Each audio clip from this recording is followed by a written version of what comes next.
Selain hujan, inilah momok yang ditakuti para petani tembakau, yaitu layu batang atau ngleles. Jadi, kalau sudah terjangkit penyakit ini, maka sudah tidak bisa ditolong lagi meskipun kita menggunakan obat-obatan atau anti jamur dan semacamnya. Karena memang layu batang ini dimulai dari ujung akar tembakau. Jadi siapa yang tahu ya, misalkan ujung akar tembakau ini sudah cacat ya, kita tidak akan mengetahui sebelum daun ada yang layu sebagian. Jadi tanda-tanda akar bagian tunjang ini ujungnya sudah rusak biasanya ditandai dengan beberapa daun atau mungkin keseluruhan daun langsung kelihatan lunglai atau layu seperti ini. Jadi untuk teman-teman yang mengalami kendala seperti ini sudah tidak bisa diselamatkan ya teman-teman ya, karena memang penyakitnya dari dalam. Untuk membuktikan seperti apa akar daripada tembakau ini, mari kita buktikan bersama-sama.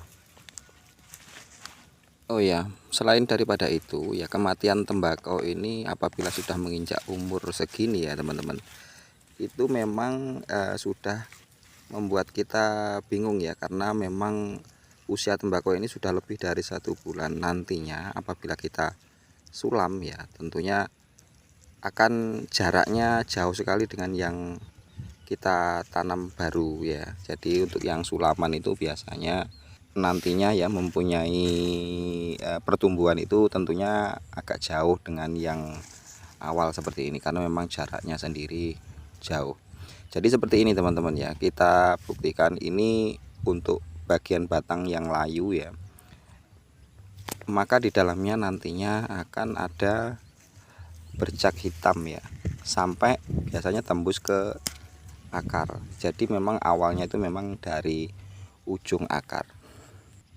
Dan yang tidak bisa dipastikan yaitu penyebabnya teman-teman, apakah memang dari tanah atau memang cacat dari benih, kita tidak tahu ya teman-teman. Karena memang untuk bagian akar tunjang ini biasanya kalau memang tembakau ini sehat ya, akarnya tidak bisa menembus ke bawah, itu biasanya untuk efek yang ditimbulkan terhadap tanaman ini biasanya keriting pada daun tembakonya sendiri ya. Jadi untuk akar yang mungkin di dalamnya memutar ya, atau tidak bisa masuk ke dalam tanah, atau tanahnya itu sendiri terlalu keras, biasanya untuk akar itu sendiri tidak bisa menembus ke dalam tanah, maka itu bisa menyebabkan daun keriting. Itu hanya kemungkinan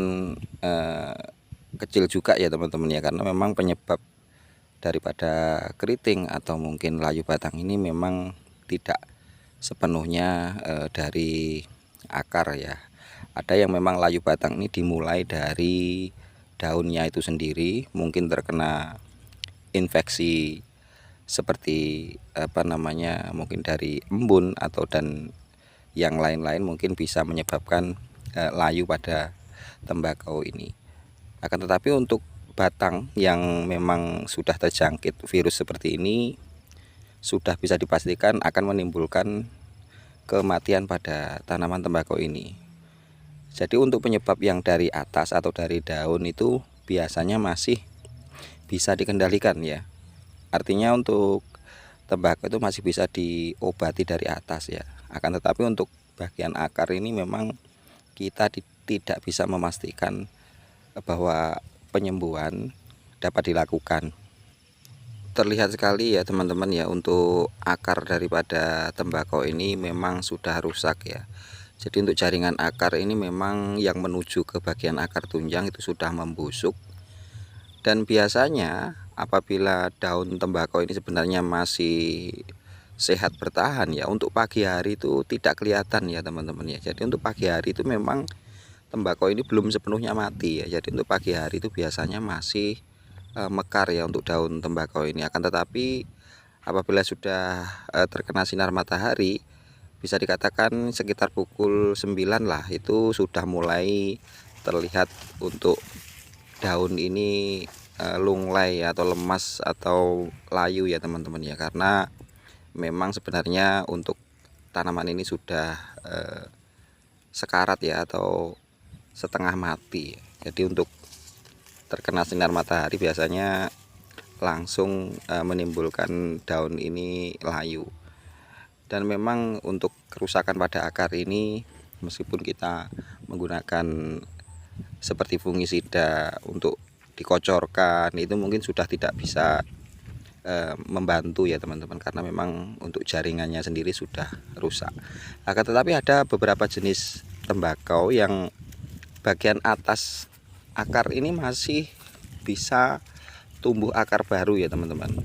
Seperti contohnya untuk tembakau jenis gagang putih, itu biasanya kalau setelah diuruk ya atau kita dangir ya, biasanya akar akan tumbuh ya di atas.